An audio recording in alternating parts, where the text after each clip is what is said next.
ভারতীয় সৈন্য বাংলাদেশে প্রবেশ করবে, অসামাজিক কাজকর্ম যেগুলো চলছে এবং একের পর এক বয়ানবাজি যা হচ্ছে বাংলাদেশে, তাতে ভারত কিন্তু খুব একটা নিশ্চিন্ত নয় যে সেকেন্ড উইকে হয়তো নেক্সট মান্থের সেকেন্ড উইকে হয়তো ভারতীয় সৈন্য প্রবেশ করতে পারে। কারণ যৌথভাবে একটা ঠিক হয়েছিল শেখ হাসিনা বাংলাদেশে ঢুকবেন। সেনাবাহিনীর কর্তা কি তার ভাষণে বলেছেন, free, fair and inclusive election. এখন সেই সময় যদি শেখ হাসিনা যে দেশে না ফিরতে পারে, তাহলে ইনক্লুসিভ নির্বাচনটা হবে কি করে? ইনক্লুসিভ নির্বাচন হবে না। তার জন্যই ঠিক হয়েছিল থার্ড উইকে তিনি যাবেন। তবে ভারতীয় সেকেন্ড অপশন কি? সেকেন্ড অপশন একটা হচ্ছে সেটা সৈন্যকে ভেতরে ঢুকিয়ে দাও। তবে যাই হোক না কেন, শেখ হাসিনা মার্চের মধ্যে ফিরবেন, কারণ ভারত এ ব্যাপারে দেরি করতে চায় না।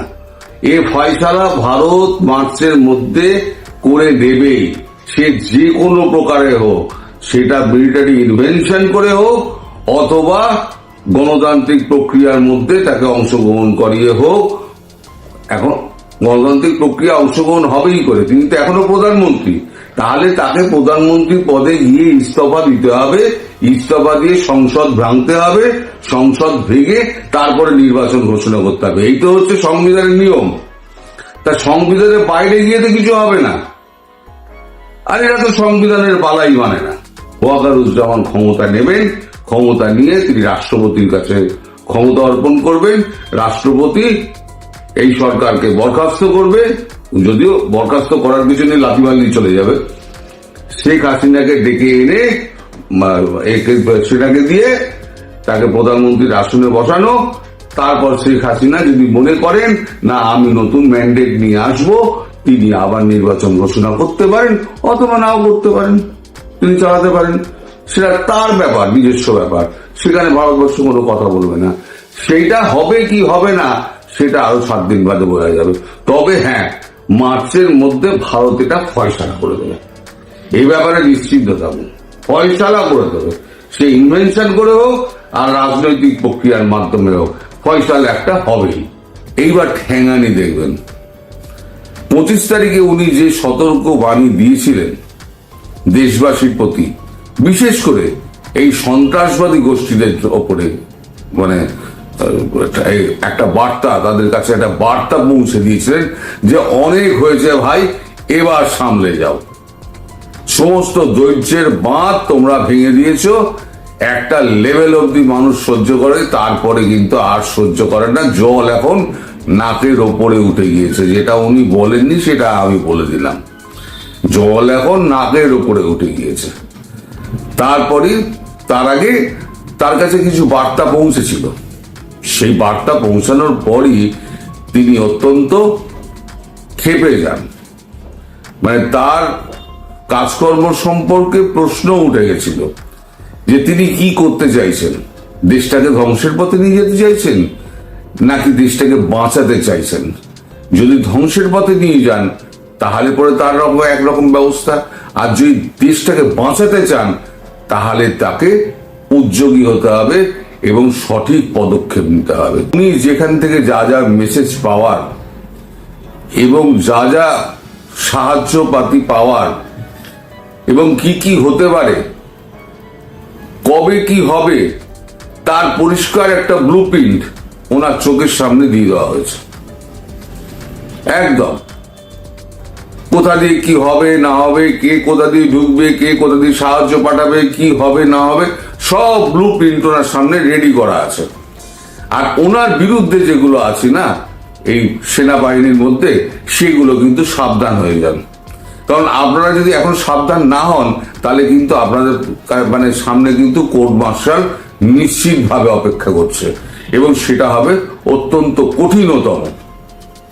কারণ শেখ হাসিনা ফিরলে, প্রধানমন্ত্রী হিসেবে যখন উনি ফিরবেন, তখন কিন্তু এই ব্লুপ্রিন্টের একটা অংশ কিন্তু তিনিও, জেনে রাখুন, আপনাদের প্রধানমন্ত্রী ফেরা এই ব্লুপ্রিন্টের অংশের একটা অংশ তিনিও। ফলে যারা এখানে সেনাবাহিনীর মধ্যে যারা বিশৃঙ্খলা সৃষ্টি করার চেষ্টা করছেন, যারা একটা কু করার চেষ্টা করছেন ওয়াকারুজ্জামানকে সরিয়ে, তারা এই চেষ্টাটা আর করবেন না। যদি করেন তাহলে চরম শাস্তির জন্য আপনারা অপেক্ষা করুন। তার থেকে আপনাদের সন্তানাদি রয়েছে, পরিবার রয়েছে, আপনাদের কেরিয়ার রয়েছে, আপনারা দেশের পাশে দাঁড়ান, মানুষের পাশে দাঁড়ান। এই হিজবুত ফিজবুত কিন্তু এই পৃথিবীতে থাকবে না, এরা কেউ থাকবে না। সুতরাং কিসের পেছনে আপনারা ছুটছেন? ৭১-এর বিরোধিতা করে কোনো লাভ নেই, কারণ মানুষের চেতনার মধ্যে ৭১ ঢুকে গেছে, করে লাভ নেই। আর আপনারা যে ৭১-এর অস্বীকার করেন এটা বলছেন না, করার চেষ্টা করছেন, পৃথিবীর কেউ আপনাদের সমর্থন করবে না, কেউ করছে না। এবং সে মেসেজটাও কিন্তু পরিষ্কার ওয়াকারুজ্জামান কাছে চলে গেছে যে কেউ পৃথিবীর আপনার পাশে নেই। যারা রয়েছে আপনাকে সাহায্য করার জন্য তারা হচ্ছে এরা। তো আপনার সামনে এই পথ খোলা রয়েছে, আপনি এইভাবে এগোন, এইভাবে এগোলে পরে এই পথে আপনি সোজা গিয়ে আপনার জায়গা মতো পৌঁছাতে পারবেন। দেশটা একটা জায়গায় পৌঁছাবে, স্থিতিশীলতা আসবে। ফলে তিনি একটা ব্লু প্রিন্ট নিয়ে এসছেন, সেই ব্লু প্রিন্ট অনুযায়ী আজকে থেকে কাজটা শুরু হবে। এই আপনারা যারা এই সমস্ত দুঃশাসন ঘুরে বেড়াচ্ছেন না সারা বাংলাদেশের বুকে, একেবারে মানে ত্রাস মাথিয়ে রেখে দিয়েছেন, এই আপনাদের কিন্তু খুব দুঃসময় আসছে।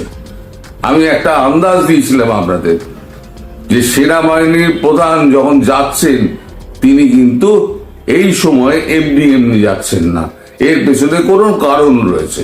এবং আমি বলেওছিলাম, সবাই যখন বলছিল উনি পালিয়ে গেছেন, অমুক গেছেন, তমুক গেছেন, আমি কিন্তু একটা ভিডিওতে বলেছিলাম না, উনি ফিরে আসবেন, যথা সময়ে উনি ফিরে আসবেন। ফিরে এসছেন, একটু আগে ফিরে এসছেন এবং একটা মেসেজ নিয়ে এসছেন, এবং কোথা দিয়ে কি হবে না হবে ওনার কাছে জল ছবির মতো পরিষ্কার হয়ে গিয়েছে। এবং কাল থেকে আপনারা দেখতে পাবেন সেই কর্মকাণ্ড, এবং আগামী 10-15 দিনের মধ্যে পরিস্থিতি পুরো পাল্টে যাবে। বাংলাদেশ তাদের আর থাকার জায়গা নেই, তাদের জন্য অন্যত্র বাসস্থান তাদের খুঁজতে হবে। আর যদি বাংলাদেশে থাকে তাহলে বাকি জীবনটা অন্ধকার কারাগারে কাটাতে হবে। আমি এটা আজকে বলে দিয়ে গেলাম আপনাদের, শুধু আমার কথা সময় মতো আপনারা মিলিয়ে নেবেন। ঢাকার দিকে এগোচ্ছে সেনাবাহিনীর গাড়ি, গদি উল্টোচ্ছে ইউনুসের। 25শে মার্চ 2:33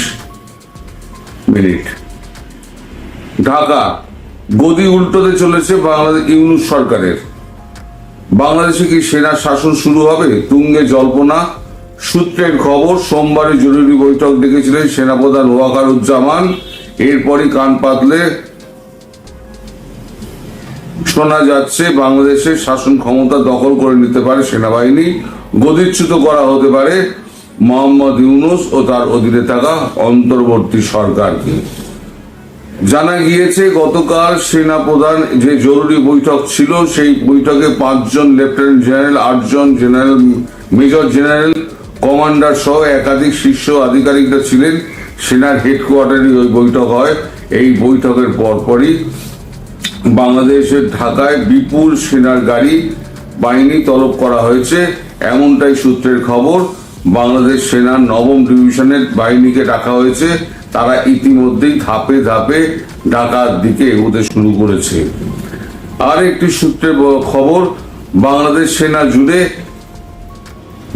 সেনা দেশ জুড়ে নিজেদের ক্ষমতা বাড়াতে চাইছে, বিশেষ করে ঢাকা তাদের হাতের মুঠোয় রাখতে চাইছে। এতে গেল TV9। নবভারত টাইমস একটা হিন্দি কাগজ, আমাদের ভারতবর্ষের সব থেকে পুরনো এবং বিখ্যাত কাগজ। তারা লিখছে, প্রথমে আমি হিন্দিটা পড়ে দিচ্ছি যেটা আছে नवभारत टाइम्स से। बांग्लादेश में आतंकी हमले का खतरा, आर्मी चीफ जनरल जामान ने किया आगाह, कमांडर की बैठक में कट्टरपंथियों के खिलाफ एक्शन का हुक्म। বাংলা করলে কি দেখা যাচ্ছে, বাংলাদেশে সন্ত্রাসী হামলার হুমকি, সেনাপ্রধান জেনারেল জামান সতর্ক করলেন কমান্ডারদের সভায় মৌলবাদীদের বিরুদ্ধে ব্যবস্থা নেওয়ার নির্দেশ। ঢাকায় জ্যেষ্ঠ সেনা কমান্ডারদের সঙ্গে কথা বলার সময় জেনারেল ওয়াকার ইঙ্গিত দেন যে তিনি গোয়েন্দা তথ্য পেয়েছেন যে এই সপ্তাহে দেশে একটি সন্ত্রাসী হামলা হতে পারে। এর সাথে সাথে তিনি মৌলবাদীদের বিরুদ্ধে ব্যবস্থা নেওয়ার নির্দেশ দিয়েছেন। বাংলাদেশে শেখ হাসিনার সরকার উৎখাতের পর মৌলবাদীরা ক্রমাগত সক্রিয় হচ্ছে। টাইমস অফ ইন্ডিয়া লিখছে, আশা করি তারা মানবাধিকারের নিয়ম মেনে চলবে। বাংলাদেশ সম্পর্কে মার্কিন যুক্তরাষ্ট্র। টিওআই নিউজ 25শে মার্চ কি লিখছে, বাংলাদেশ সম্পর্কে এক নতুন বিবৃতিতে সোমবার যুক্তরাষ্ট্র ঢাকাকে মানবাধিকার নিয়ম মেনে চলতে এবং তার নাগরিকদের প্রতি ন্যায্য হতে বলেছে। আশা করি প্রতিটি দেশ, অবশ্যই বাংলাদেশ এবং অন্যান্য দেশ, মানবাধিকারের নিয়ম মেনে চলবে এবং তাদের নাগরিকরা তাদের অধিকার থেকে কি আশা করে এবং আচরণ সম্পর্কে সচেতন এবং ন্যায্য হবে। তাই আমি মনে করি এটি কোনো জাতির জন্য একটি উত্তর তারকা। সংবাদ সংস্থা এএনআই অনুসারে এক প্রেস ব্রিফিংয়ে মার্কিন পররাষ্ট্র দপ্তরের মুখপাত্র ট্যামি ব্রুস বলেছেন, এর আগে বাংলাদেশ সম্পর্কে মার্কিন জাতীয় গোয়েন্দা পরিচালক তুলসী গ্যাবার্ডের মন্তব্যে ঢাকা থেকে তীব্র প্রতিক্রিয়ার সৃষ্টি হয়েছিল। তাতে আর কি করা যাবে। এখন পেন্টাগনের যিনি নতুন ট্রাম্পের লোক বসিয়েছেন, পেন্টাগনে ট্রাম্প তার নিজের লোক বসিয়েছেন, তার নাম হচ্ছে পিট হেগসেথ। এই পিট হেগসেথ কে ডোনাল্ড ট্রাম্পের অধীনে নতুন পেন্টাগন প্রধান। 25শে জানুয়ারির খবর। এই হচ্ছে পিট হেগসেথের ছবি। শোনা যাচ্ছে তিনি সোমবার দিন বাংলাদেশ সেনার সঙ্গে কথা বলেছেন। সেনাকে কার সঙ্গে কথা বলেছেন সে কথা কিন্তু সম্পূর্ণ অনুল্লেখ থেকে গেছে। বললে পরে অনেক লম্বা হয়ে যাবে, তাই আমি আর এই প্রসঙ্গে আর যাচ্ছি না, তাহলে ভিডিও অনেক লম্বা হয়ে যাবে।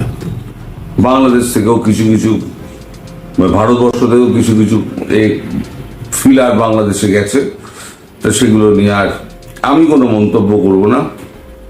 এদিকে আজকে তো মোহাম্মদ ইউনুস তো তিনি তো গেছেন চীন সফরে, শুনছি 3 দিনের জন্য গেছেন। তিনি তো মানে স্বাধীনতা সংগ্রামে মুক্তিযুদ্ধের সমস্ত ইতিহাসই তিনি বদলে দিয়েছেন। মুক্তিযুদ্ধকে তিনি খুব একটা পাত্তাই দেননি। আর জিয়াউর রহমানের প্রসঙ্গ তিনি একেবারে ভুলেই গিয়েছেন, নাকি ইচ্ছে করে বাদ দিয়ে দিয়েছেন সেটা বোঝা যাচ্ছে না। তাতে বিএনপি খুব বিরক্ত। কিন্তু বাংলাদেশ ফোর্স তারা কিন্তু 25শে মার্চের গণহত্যা কিন্তু তারা বলেনি। তারা কিন্তু এখানে একটা টুইটারে একটা পোস্ট করেছে, বাংলাদেশ আর্ম ফোর্স ডিভিশন 25শে মার্চ গণহত্যা দিবস, সকল শহীদের প্রতি বিনম্র শ্রদ্ধা। তার মানে বাংলাদেশের সন্ত্রাসবাদী যারা সন্ত্রাস ঘটিয়ে চলেছে তারা যাই বলুক না কেন, বাংলাদেশ সেনাবাহিনী কিন্তু গণতন্ত্রের পক্ষে রয়েছে, দেশের পক্ষে রয়েছে এবং স্বাধীনতার পক্ষে রয়েছে। তার পরিষ্কার বার্তা টুইটারে দিয়ে দেওয়া হয়েছে। যারা বুদ্ধিমান তারা বুঝে নেবেন, যারা বুদ্ধিহীন তারা বুঝতে পারবেন না, তারা নানান রকম গুজব বলে মন্তব্য করবেন। ফলে বাংলাদেশ থেকে বা বাংলাদেশের দিকে মার্কিন যুক্তরাষ্ট্রের চাপ কিন্তু পরিষ্কার রয়ে গেছে এবং ডোনাল্ড ট্রাম্প এই তার বিশেষ ক্ষমতা বলে তিনি এই পিটার হেগসেথকে তিনি বসিয়ে দিয়েছেন পেন্টাগনের চিফ করে, এবং তিনি বসে প্রথম ফোনটা সোমবার দিন ঘুরিয়ে দিয়েছেন বাংলাদেশ সেনার কোন এক কর্তার কাছে। এই কর্তা তো বলেনি। বলে আপনারা যেটা ভাবছেন যে বোধহয় চাপ টাপ গুলো চলে গেছে, একেবারেই চাপ যায়নি। ভারতবর্ষতেও কিছু হয়েছে, কিন্তু আমি সে ব্যাপারে কিছু বলবো না। তবে যারা মনে করছে যে সমস্ত কিছু হয়তো থেমে গিয়েছে, তাদের প্রতি আমার একটা বক্তব্য, কটা দিন অপেক্ষা করুন।